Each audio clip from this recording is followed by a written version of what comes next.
Olá! Nós estamos aqui de volta para o nosso workshop de marketing cultural e nós vamos continuar falando sobre cultura. Hoje nós falaremos da cultura de massa e da indústria cultural. Mas antes da gente continuar propriamente nesses dois conceitos, abordar sobre esses dois temas, nós vamos relembrar um pouquinho o que nós falamos na aula passada sobre arte, cultura, cultura erudita e cultura popular. Então vamos relembrar? A arte, ela sempre foi um recurso extraordinário e valioso de manifestação cultural. Através da arte que há a promoção do conhecimento, da comunicação. Toda forma de expressão artística é um reflexo das atividades humanas que sofrem evolução e transformação ao longo dos anos.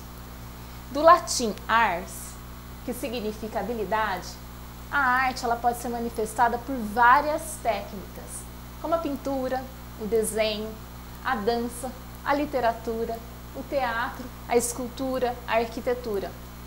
E com o apogeu da modernidade e da revolução industrial, surgiram o cinema, a fotografia, a moda, o design gráfico, o design de produto. Então, para a gente relembrar, o que é a cultura erudita? A cultura erudita é aquela cultura elaborada que acontece dentro das grandes academias de arte, das universidades de belas artes.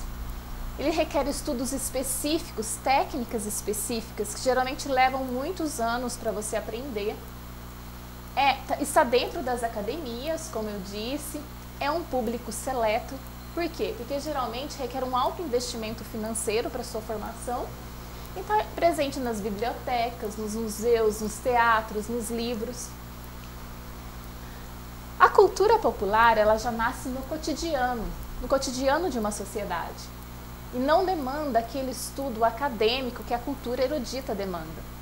Ela circula entre as comunidades de maneira lúdica e espontânea. O aprendizado geralmente acontece dentro das famílias e é passado de pai para filho e está relacionada a uma tradição, geralmente a uma festa popular, pode estar relacionada à religiosidade de um grupo de pessoas, de uma cidade, de um estado, de uma nação. Então, vamos relembrar um pouquinho sobre a cultura erudita e a cultura popular?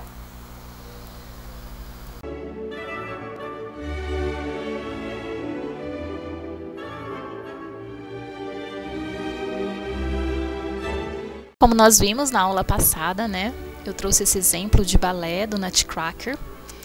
E o que nós podemos ver?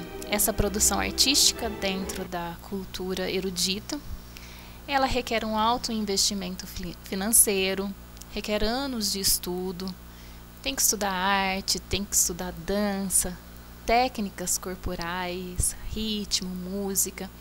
E durante a apresentação tem a orquestra, que também passou por longos estudos, por longos anos de estudo. Os figurinos são luxuosos.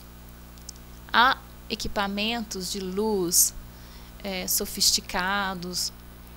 As pessoas pagam ingressos altos para poder ter acesso, para assistir.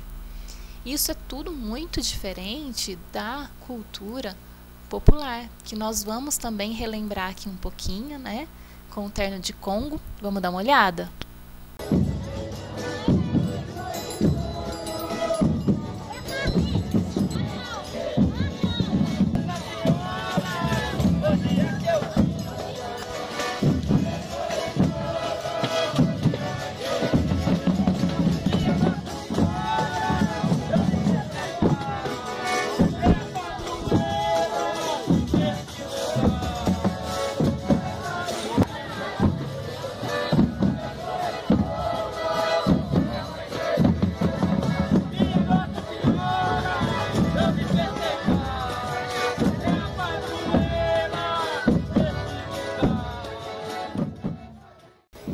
Olha só, na cultura popular, como nós vimos também na nossa última aula, ela acontece de forma democrática na rua. Você vê os músicos dançando, você vê as crianças, os bailarinos e as pessoas da rua se misturando a essa cultura.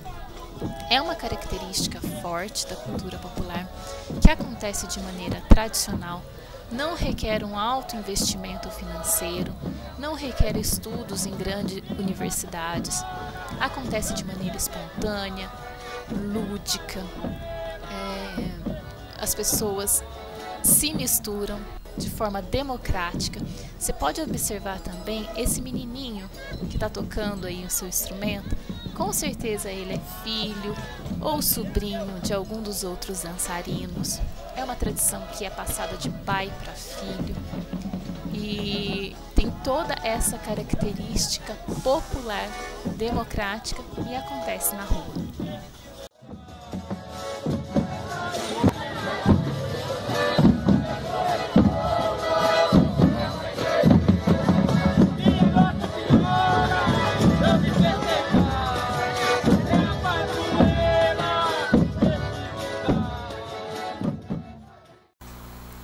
Então, nós vimos essas duas explicações sobre a cultura popular e a cultura erudita, que nós vimos na aula passada. E agora nós vamos entrar basicamente na cultura de massa.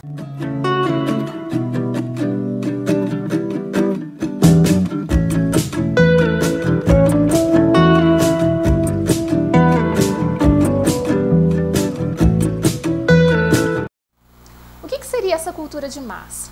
A cultura de massa, ela é um produto da indústria cultural. Ou seja, a indústria cultural, ela mercantiliza e vende produtos para essa cultura de massa. Ela vende sonhos, vende possibilidades, tudo através do marketing. Nós vamos explorar isso em mais detalhe no decorrer da aula.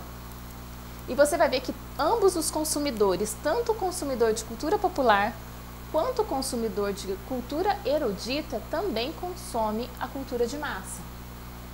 Por quê? Porque além de ter essa diversificação no atingimento de culturas, ela também tem uma questão chamada pluriclassismo. O que seria esse pluriclassismo?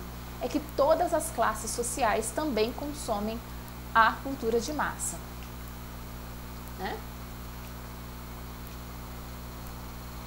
Então vamos falar um pouquinho aqui. O que seria essa cultura de massa? Com o avanço intenso das tecnologias de informação, da comunicação de massa e dos transportes rápidos, possibilitou que houvesse uma troca de produtos culturais, certo? Ou que houvesse um acesso mais fácil aos bens artísticos e culturais. A cultura de massa, ela promove, de uma certa maneira, a homogeneização da população. Por quê? Porque ela dita uma forma de pensar e ela dita uma forma de agir. Então, a moda, os costumes, acabam sendo ditados também por essa cultura de massa. A cultura de massa, ela tem um objetivo muito claro, que é o lucro. Por quê? Porque a partir do momento que você tem essa cultura de massa e há produtos destinados a essa cultura de massa, as indústrias vão produzir, vender e gerar lucro. Existe uma produção de arte em larga escala e subtendido através das peças publicitárias, através de toda a comunicação ou de toda a mensagem, o discurso passado por essa cultura de massa, nos leva a ver, né, eles passam que o prazer, a diversão e o lazer só é possível através do consumo.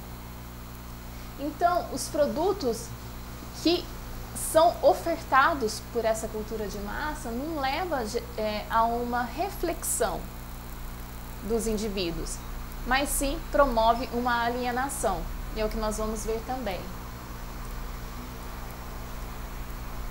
Assim, o que acontece? Esses dois conceitos, cultura de massa e indústria cultural, ela surgiu na escola de Frankfurt, através dos filósofos e pensadores da escola de Frankfurt. Nós vamos fazer passar um pouquinho por essa escola para a gente entender o que acontece hoje na nossa atualidade. A Escola de Frankfurt, ela foi fundada em as primeiras raízes dessa escola foi em 1923, 1924, na Alemanha, na Universidade de Frankfurt, após a Primeira Grande Guerra Mundial. Teve como sede no Instituto de Pesquisas Sociais da Universidade e é uma escola que ela tem uma origem judia. É uma escola que, por ter essa origem judia, ela sofreu muitas perseguições durante o nazismo. Seus filósofos, estudiosos, escritores, eles tiveram que se exilar em outros países, tanto na Inglaterra quanto nos Estados Unidos. Sofreu uma influência diretamente da Revolução Russa de 1917. Os pensadores também foram afetados, né, pela ascensão do nazismo e pela propaganda nazista que estava em alta na época. Também os estudiosos teve bases em estudos marxistas, não tradicional. Por que não tradicional? Porque o marxismo clássico, ele geralmente não era focado, ele não tinha um foco diretamente em analisar a cultura. Ele tinha análises políticas, sociais, mas não tinha aquele direcionamento relacionado à cultura. Então, os estudos dos filósofos dessa escola de Frankfurt, ela se baseava tanto no materialismo marxista, como também em outras vertentes, por exemplo, a psicanálise de Freud. Eu trouxe aqui um trecho do sociólogo e antropólogo da Universidade de Campinas, o Renato Ortiz, que em seu artigo A Escola de Frankfurt e a Questão da Cultura, ele nos diz, abre aspas, não se pode deixar de considerar, e vários autores o fizeram, que o pessimismo frankfurtiano se liga, de algum modo, à conjuntura política dos anos 30. A presença do fascismo influiu no tom da análise. Quando Adorno afirma que a existência da poesia é impossível após Dachau, temos um exemplo claro de como os pensadores da escola tomam o nazismo como uma experiência que se desdobra no plano da reflexão. No entanto, o pessimismo é mais profundo e a compreensão da sociedade americana segue os passos da teoria da manipulação, construída anteriormente para se entender os mecanismos de dominação da Alemanha. Se a poesia não é mais possível no mundo moderno, isso não se deve exclusivamente às atrocidades dos campos de concentração, mas, sobretudo, ao fato de, nas sociedades avançadas, haver pouco espaço para o domínio da arte. Fecha aspas. Então, vamos analisar aqui. De uma certa maneira, os filósofos dessa escola de Frankfurt eles tinham uma visão pessimista da situação. É óbvio, eles estavam passando por várias crises, o nazismo estava em alta, muitos tiveram que se exilar para outros países, mas o que acontece? Eles falam que esse pessimismo é devido, sim, aos campos de concentração. Ele até cita aqui Dachau, né, um campo de concentração, mas ele também fala que como grandes potências, como os Estados Unidos, se apropriaram ou aprenderam com a propaganda de manipulação que estava acontecendo na Alemanha, como que eles aprenderam isso para vender os seus próprios produtos artísticos, que tem a questão do cinema, né, que a gente pode pesquisar sobre isso também. Então, aqui na escola de Frankfurt, a escola ela traz um foco na análise sobre cultura, porque as mudanças tecnológicas e os avanços industriais da época, que aconteceram todos depois da Segunda Guerra, da Primeira Guerra, no caso, entre a Primeira e a Segunda Guerra, entre esses períodos de guerra, instigaram os pensadores a refletir o que estava acontecendo com as produções artísticas. O capitalismo ele passou a englobar as produções culturais e a produzir cultura e arte de forma massificada. Até então, antes de todo essa revolução na cultura, essa revolução na propaganda, antes disso, a arte era tida como uma coisa muito individualizada, própria de cada artista, própria de cada escritor. Mas aí, após as guerras e essas técnicas que vieram, o capitalismo passou a usar a arte como dentro de uma indústria, a produção artística dentro de uma indústria cultural para abastecer a cultura de massa. Então, o termo cultura de massa, ela surgiu no século XIX, após essa Segunda Guerra Mundial, com os filósofos Theodor Adorno e Max Horkheimer, produção de massa e indústria cultural. E ela leva em consideração a produção artística como parte da análise do entendimento dessa cultura de massa. Eles falaram de indústria cultural, entre outras teorias, e ela pode ser entendida, como a arte que foi absorvida pela indústria. Voltando aqui ao sociólogo Renato Ortiz, ele diz, abre aspas, quando os frankfurtianos se referem à cultura, eles utilizam o termo como um significado distinto do que ele conferido pelos antropólogos. Cultura não significa práticas, hábitos ou modo de vida. E se por acaso é legítimo falarmos em antropologia, trata-se de uma antropologia filosófica. Na verdade, os autores seguem a tradição alemã que associa cultura à Kultur e a identifica como arte, filosofia, literatura e música. As artes expressariam valores que constituem o pano de fundo de uma sociedade. Fecha aspas. Então, o que nós temos aqui? Quando os frankfurtianos falam de cultura, eles não falam de cultura relacionada a um modo de viver, mas sim a produção artística.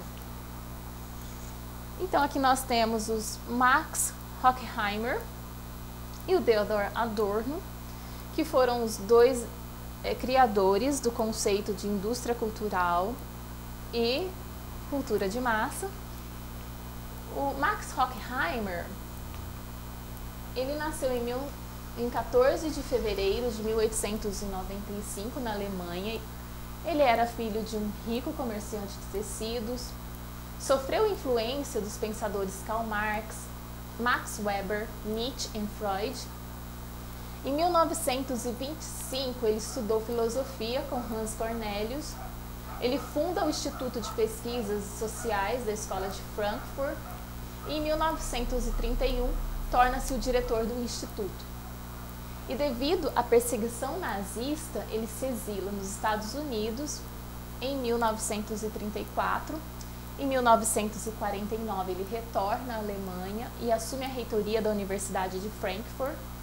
Em 1959, ele se muda para Lugano, na Suíça, onde continua estudando e escrevendo, e morre aos 78 anos na Alemanha. Ele desenvolveu estudos sobre a teoria tradicional e a teoria crítica em 1937, que eu acho interessante. Quem quer trabalhar com cultura, quer trabalhar com línguas, dá uma pesquisada mais a fundo. E nós temos o Theodor W. Adorno, que é esse senhor. Ele nasceu em 11 de setembro de 1903, como Theodor Ludwig Wiesengrund. Ele é filho de uma família rica também, um pai comerciante de herança judaica. Ele também estudou filosofia com Hans Cornelius e música com o compositor austríaco Alban Berg. Ele trabalhou 2 anos como professor universitário e logo depois ele foi expulso da Alemanha pelo governo nazista, assim como os outros professores de descendência judaica ou professores ligados à esquerda política. Ele adotou o sobrenome materno, Adorno, passando a ser conhecido como Theodor W. Adorno, e ele residiu nos Estados Unidos durante o governo nazista, onde passou por várias universidades, onde realizou várias pesquisas. Ele escreveu estudos muito importantes com o Max Horkheimer, que é a dialética do iluminismo, que explica todos esses conceitos de cultura de massa e de indústria cultural, coisas que eles, situações que eles observavam ali no momento que eles estavam vivendo. E ele retorna a Frankfurt em 1949, assume uma posição no departamento de filosofia e em 1958 ele se torna diretor da escola de Frankfurt. Agora, nós vamos ver um vídeo que fala exatamente sobre a dialética do iluminismo. É um vídeo de um estudante de jornalismo do Rio de Janeiro, Vinícius Pedrosa. Vamos ver o vídeo que ele fez. A Dialética do Esclarecimento, obra escrita durante a Segunda Guerra Mundial por Theodor Adorno e Max Horkheimer, onde critica a cultura de massas que se espalhava pelo mundo, dizendo que o homem passou a viver acorrentado à razão, enquanto é explorado pela técnica. Antes da modernidade, todas as produções constituíam a ideia da cultura. Porém, quando a técnica entra em jogo, a cultura se torna um produto. Adorno e Horkheimer definem essa produção como uma indústria cultural. Luiz Mauro de Sá Martino, explicando os conceitos de Adorno e Horkheimer, diz que a criatividade e liberdade de um artista é substituída por fórmulas e padrões definidos, unicamente em visar o lucro, onde a lógica de uma música criada pensando apenas no interesse comercial de um público-alvo específico não é tão distante da produção de um novo modelo de tênis, por exemplo. Em 1965, Edgar Morin publica Cultura de Massas no século XX, com a intenção de entender a contradição na produção industrial, que deveria ser subjetivo. Morin contradiz acadêmicos ao estudar os principais elementos da cultura de massas.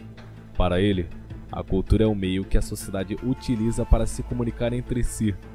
Em sua obra, ele fala sobre celebridades desse universo, comparando aos deuses da mitologia grega, os olimpianos. Para Morin, a cultura de massa está mais ligada à mentalidade do século XX do que a um sistema econômico específico. Já os frankfurtianos viam conexão entre a indústria cultural e o capitalismo. Para comprovar isto, Morin dá um exemplo pegando filmes americanos capitalistas e comparando-os aos da União Soviética, onde seguem a mesma linha criativa do herói que leva os valores de um povo e, no fim, se sai vitorioso com uma morte honrada.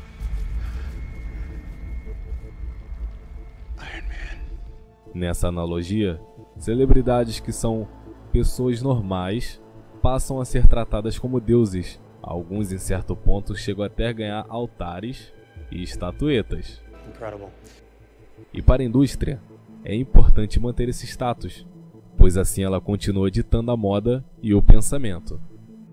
Enquanto os filmes lucram e as músicas atingem o topo das paradas, esse endeusamento é tão forte que um simples ato de estar no local público comum já se torna notícia, pois assim seus fãs poderão conhecer esse lado humano das celebridades. No fim, Adorno e Horkheimer viam a cultura de massas ameaçar o conceito da alta cultura e cultura popular, porque a indústria cultural, com suas fórmulas, substituiu a espontaneidade dos artistas, por apenas visar o lucro. Morin, assim como Adorno e Horkheimer, entende que o objetivo da cultura de massas é obter o máximo de consumo, mesmo que através de padrões e estereótipos. Porém, segundo Morin, a cultura de massas foi a primeira capaz de se tornar uma cultura universal, se encaixando em todas as sociedades modernas com diferentes culturas. A cultura de massas é um conjunto de práticas e costumes simbólicos que somam e concorrem com as culturas anteriores.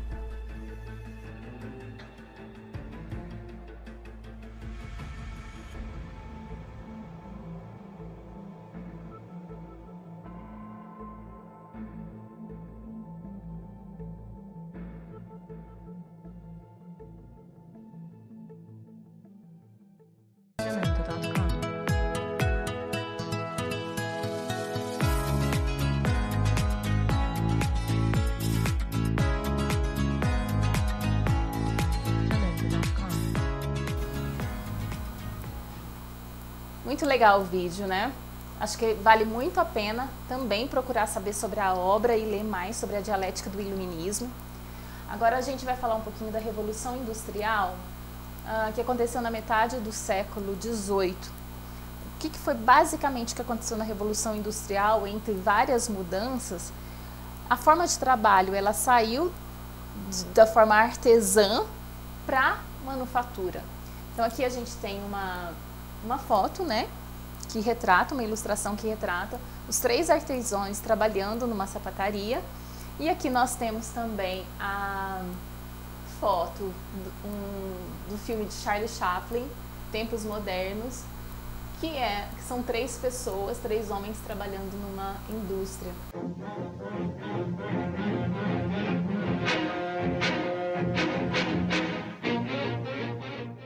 Este filme mostra, né, o próprio nome diz, os tempos modernos, mostra a fase, o momento, né, da Revolução Industrial, e que as pessoas começaram a trabalhar nas fábricas, deixaram o trabalho de artesanato para passar a trabalhar nas fábricas, e mostra a produção de maneira massificada, os trabalhadores também trabalhando de maneira massificada.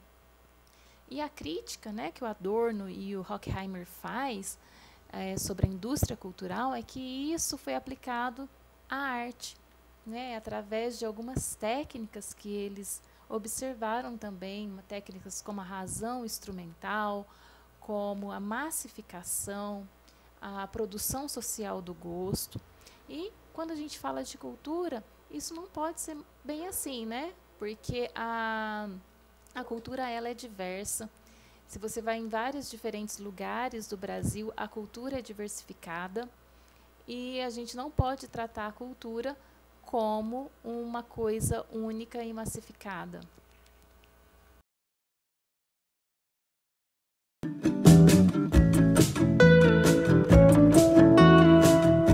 Se você pegar cada estado, cada cidade, você vai descobrir culturas muito próprias, culturas populares daquele povo.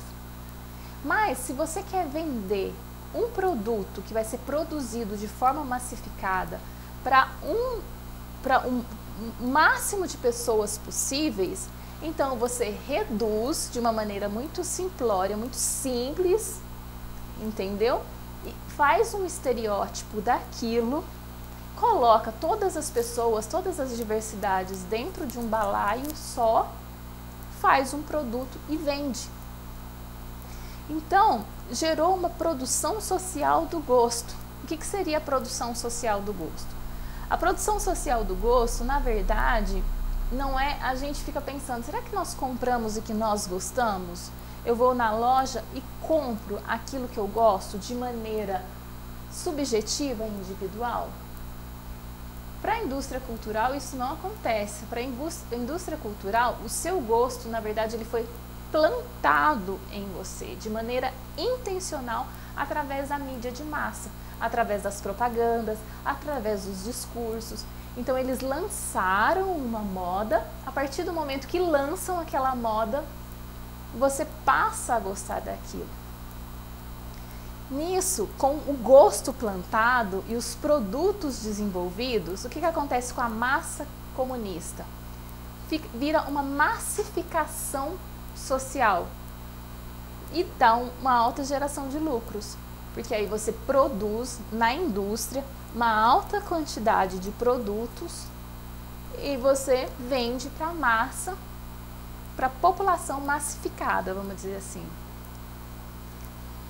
O que é esse pluriclarismo? Esse pluriclarismo que tem dentro da indústria cultural, na verdade, ele pega a cultura popular, como eu já disse, pega algumas características ali da cultura popular e transforma numa cultura de massa, né? Leva a um consumo sem uma reflexão. Não, geralmente você compra, você não reflete de onde aquilo vem ou por que você está comprando aquilo. Não só um produto como uma roupa, mas um bem, uma informação, um filme, um gibi, uma revista. geralmente você não consome aquilo sem pensar sobre o que você está consumindo. Por que isso? Porque foi colocado que a gente consome arte para entretenimento, para diversão. A arte, ela deixou dentro da cultura de massa, a arte deixou de ser um produto de reflexão ou um produto de união social, como acontece na cultura popular, né? A cultura popular, ela traz essa democratização da arte de maneira lúdica e leva a uma união entre a comunidade, ou a cultura erudita, que requer estudos mais aprofundados. Então, a cultura de massa, ela implementou a ideia de que nós consumimos arte não para um desenvolvimento crítico e não para um desenvolvimento social, mas para um divertimento. Aí surgiram os filmes de comédia, aqueles stand-ups que reforçam estereótipos, são todos baseados na cultura de massa, que colocou à tona todos esses conceitos, que se utilizou dessa razão instrumental para implementar esses conceitos.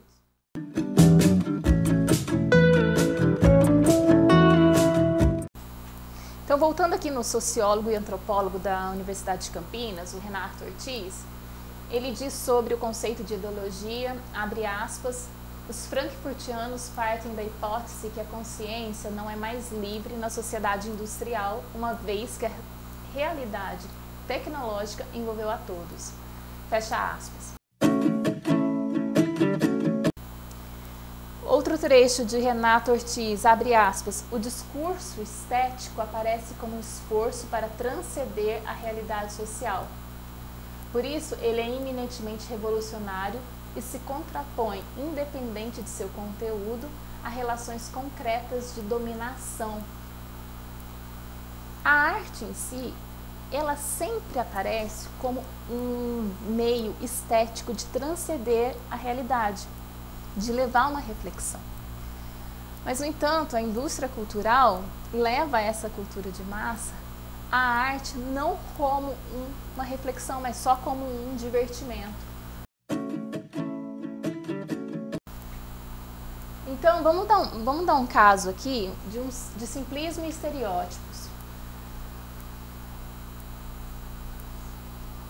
A cultura de massa, ela pensa no fenômeno do consumo, o que faz de via de regra nos parâmetros de uma ideologia que possuir produtos é ser feliz. Que são cervejas que trazem lindas mulheres, carros que falam do sucesso pessoal, cosméticos que seduzem, roupas que rejuvenescem, produtos e serviços que agradavelmente conspiram para fazer nossa perene felicidade. Esse é um artigo do Rocha, de 2005. E aí, vamos analisar aqui também a questão do simplismo e dos estereótipos. Um estudo de caso para a gente entender esses mecanismos da indústria cultural inseridos para satisfazer a cultura de massa. Todos nós já ouvimos falar do movimento hippie, né? Quem nunca ouviu falar do movimento hippie? Foi um movimento de contracultura dos anos de 1960. O que seria um movimento de contracultura? Foi um movimento que veio para questionar, para enfrentar o que estava acontecendo no sentido cultural da época.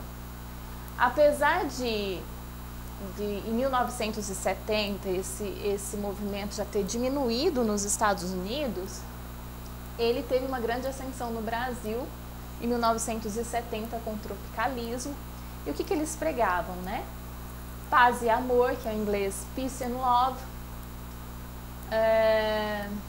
Os jovens hippies, eles mudavam-se principalmente para São Francisco, que é onde teve aquela ascensão, toda aquela efervescência do movimento hippie. Nos Estados Unidos aconteceu na cidade de São Francisco e nas redondezas ali da Bahia. E eles passavam a viver em comunidades e geralmente essas comunidades eram também nas zonas rurais. O que eles defendiam? Eles se opunham-se às guerras, defendiam o amor livre, o amor ao próximo, a liberdade sexual. Eles tinham um lema que é Make Love, Not War. Faça amor, não faça guerra. Eles também se apropriavam da filosofia oriental, da religião hindu como doutrina, da não violência, né, de Gandhi. Eles tinham uso de roupas coloridas, túnicas, sandálias, cabelos compridos em ambos os sexos. E eles também tinham a expressão flower love, que eles sempre usavam uma flor no cabelo, e eles falavam be sure to wear some flowers in your hair. Tenha certeza que você está usando as flores no seu cabelo. Garanta que você está usando as flores no seu cabelo. Então, o que a cultura de massa fez? Né? Através daqueles conceitos que nós vimos anteriormente. O que a cultura de massa fez? Ela pegou esse movimento e ela realizou adaptações discursivas e comunicativas. Fez um estudo do que eles falavam, falou, isso serve para a gente colocar dentro da cultura de massa, isso não serve. E se eu disser isso, eu vou atingir o maior número de gente, se eu falar isso eu posso causar uma certa surpresa, então nós não vamos colocar. E aí ela fez uma padronização da forma cultural, que é o que nós falamos já, sem objetivo de atingir estética nenhuma, mas somente a lucratividade. Desenvolveu a partir daí um simplismo e um estereótipo baseado nesse movimento cultural. Olhou, né, falou, o que esse movimento é? Roupas coloridas, flores no cabelo. Então ele pegou todo algo político, algo social, conceitos que esse grupo defendia, estilo de vida que esse grupo se propunha a viver e reduziu em poucas palavras. E aí ele trazendo isso de uma forma massificada para dentro da indústria cultural.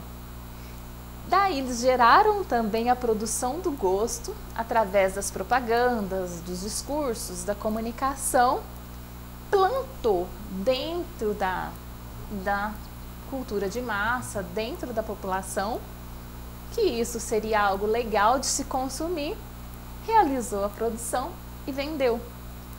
Então, o pluriclassismo saiu de um grupo específico de pessoas que defendiam coisas sérias, que defendiam modos de vida e trouxe isso para uma cultura de massa que tem uma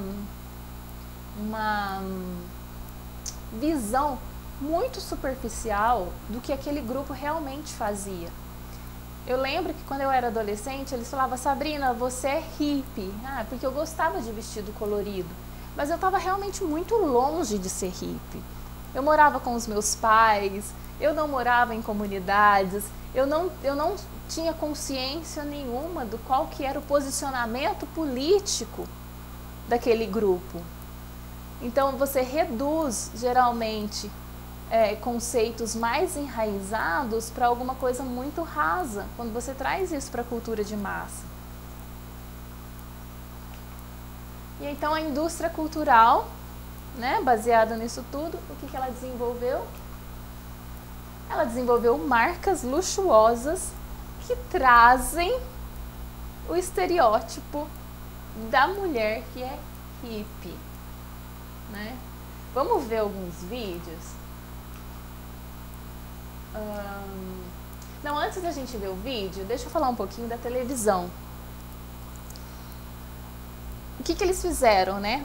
A cultura de massa, a indústria cultural, foi até os meios de comunicação, são vários os meios de comunicação, a rádio foi muito forte no nazismo, a indústria hollywoodiana, né, que foi muito forte pós-guerra.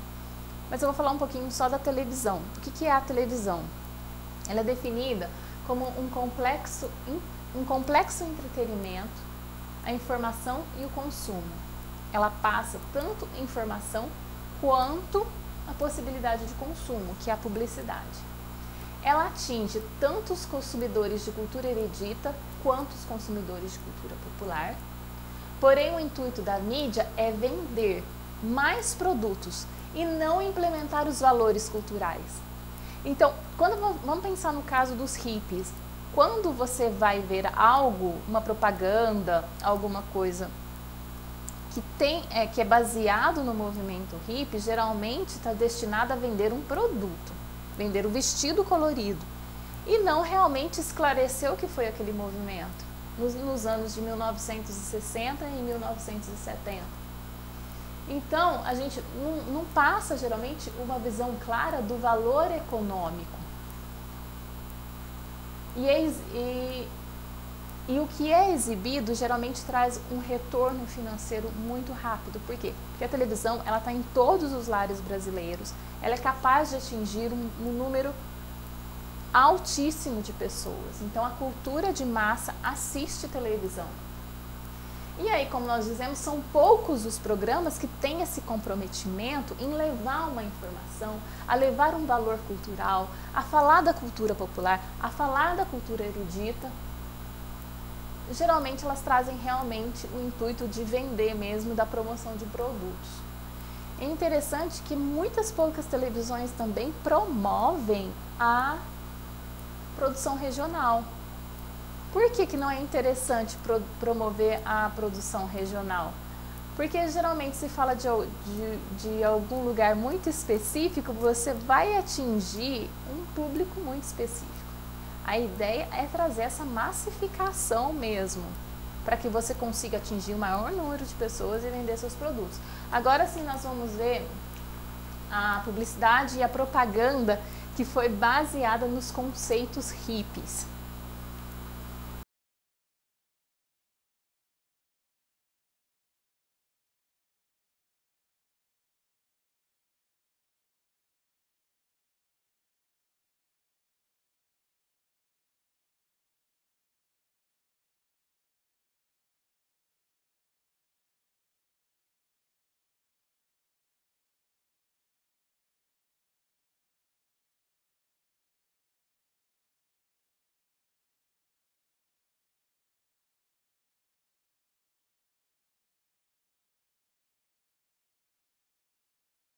O que nós observamos aqui nesse vídeo? Nós observamos que as características do movimento hippie foi trazida para a moda, que são os tecidos e as roupas coloridas, as roupas leves, as túnicas, as sandálias, os cabelos compridos. Essa ideia de você estar morando livremente no campo, né, em comunidades rurais, tem um símbolo muito forte da flor, né, que é a Flower Power, que é a ideia de você estar sempre usando uma flor nos seus cabelos. Uma coisa só lembrando, traz algumas pinceladas do que era o movimento hippie, de forma muito simplificada. Eu achei muito interessante também, porque o movimento hippie, ele é uma contracultura. E eles misturaram aí a questão do movimento hippie, das características hippies, com a Coca-Cola.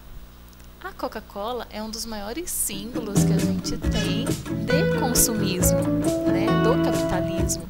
Legal, né? Então, o capitalismo então, assim, mesmo, a indústria o cidadão, cultural, trazendo ele esses conceitos do movimento configurado como hippie cidadão, de forma muito simplificada, possui valores de forma muito estereotipada, para venda de produtos, para venda de consumo, para o consumo, né? Para venda de produtos para incentivar o consumo. O consumidor, a massa consumidora, geralmente é uma massa solitária e superficial. Não é interessante para a grande indústria promover o potencial humano. Por quê? Porque você só se sente valorizado nas atuais circunstâncias se você consumir, se você pagar por algum produto, se você comprar uma roupa que socialmente vai te passar um valor para os outros. Então é muito mais vantajoso para a indústria e para o capitalismo você comprar um produto do que você se reconhecer como um potencial humano. É muito difícil estudar, gente, é muito difícil você passar horas estudando. Por quê? Porque leva a um enraizamento. E a cultura volátil, rápida que nós vivemos hoje, parece que não nos dá tempo de nos aprofundar tanto em relações, quanto em estudos, quanto em projetos, que é o que traz Bauman, que nós vimos na aula passada, que traz essa sociedade fragmentada, líquida, que as informações elas acontecem de uma forma muito rápida. Bauman também ele fala para a gente que o indivíduo atual da nossa sociedade tem uma dificuldade imensa de visualizar o futuro. Então a gente tem muita dificuldade de fazer planos futuros porque as coisas estão mudando de maneira muito rápida. E as pessoas elas tendem a redefinir a sua identidade de acordo com a situação atual. Aqui eu trouxe uma frase do Cazuza, né? Que eu vejo um museu de grandes novidades. Cazuza já disse que as coisas eram tão rápidas que ela virava passado em pouquíssimo tempo. Que são dos conceitos de Bauman da sociedade líquida. Então, o que seria essa modernidade líquida, essa cultura líquida de acordo com Bauman? Nós vamos só fazer um passado, nós não vamos nos aprofundar, mas trata dessa hipervelocidade e do instantâneo. As coisas começam e acabam rapidamente. O local e o global, eles andam de forma simultânea, porque nós temos, com a internet agora, nós temos acessos a várias coisas que acontecem no mundo. Nós podemos ter amigo em vários diferentes lugares do mundo e acesso a pessoas com pensamentos diferentes em diferentes partes do mundo. Então a gente está enraizado num local, hoje eu estou aqui nessa cidade, mas eu posso trocar ideia com uma amiga minha da Alemanha, com uma amiga minha de Paris, do Nordeste, do Sul, da Argentina. Tem uma formação e desmanches nas redes sociais. A rede social ela influencia diretamente na forma como a gente vive isso de maneira muito superficial. A gente teve os casos aí, né, das fake news que, como que eu vou explicar? Ninguém se aprofunda para compartilhar uma informação. Hoje a informação ela é passada de maneira muito superficial, sem um critério crítico. E aquilo ganha uma velocidade no nosso meio cultural, no nosso meio virtual, na nossa sociedade, você não consegue mais saber o que é verdade, o que é mentira. Tem uma liquidez cultural. O que é essa liquidez cultural? A gente não consegue construir hábitos mais. A gente não consegue se prender ao passado, a gente é mutável. Porque a gente tem uma consciência que tudo é provisório. Isso de acordo com o Bauman, gente. Há uma perda nos padrões de referência. E o universo da mídia, marcas, empresas, contrapõe todo o tempo o que é tradicional. Eu trouxe aqui um pedacinho, uma sugestão na verdade, é uma sugestão para que vocês possam acessar e assistir. Uma entrevista exclusiva com o Bauman, tá aí o endereço no YouTube. E tem uma aula super legal de Leandro Carnal, que ele fala do Zygmunt Bauman no mundo líquido. In fact, redefining your identity, because the styles of life, what is considered to be good for you and bad for you, the attractive, tempting forms of life change so many times in your life. Assistam na íntegra a entrevista, vale muito a pena. Maravilhoso, Zygmunt Bauman. Assistam também Leandro Carnal. Só para lembrar os senhores o que é a mudança dentro deste mundo líquido. Todos os jovens que têm menos de 30 anos não fizeram curso de datilografia. e todos digitam mais rápido do que a gente. Agora mais uma citação de Bauman, abre aspas. A vida líquida é uma sucessão de resquícios, reinícios, e precisamos, por isso, que os fins e rápidos indolores, fecha aspas, são, abre aspas, desafiadores e as dores de cabeças mais inquietantes. Fecha aspas, o que ele diz? Que essa sucessão de inícios e reinícios começa, acaba, essa instabilidade emocional que a gente vive é o que deixa a gente, que nos desafia a cada dia e o que nos deixa mais com dores de cabeça, de acordo com o Bauman.